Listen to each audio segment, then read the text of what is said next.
Hello everyone, whenever you are, time is running, so don't waste the time. Let's learn about new things about your phone.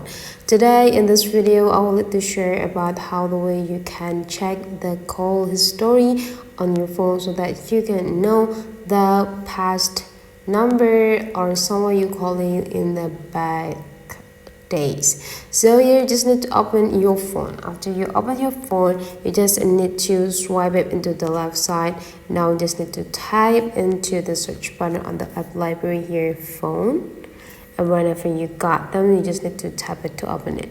You can see in the down part here, there'll be like 5 sections there. There could be a favorites, reasons, contact, keypad, and voicemail.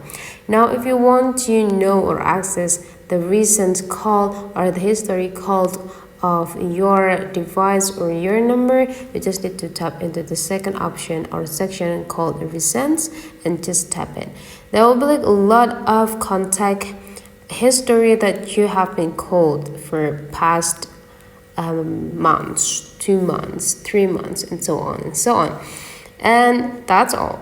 Super easy and simple. If you're wondering about the other tutorials, you just need to type into the comment section so we can create or adjusting you the video that you ask. So that's for today's tutorial. Hopefully you enjoy this, and let's meet again into other tutorial.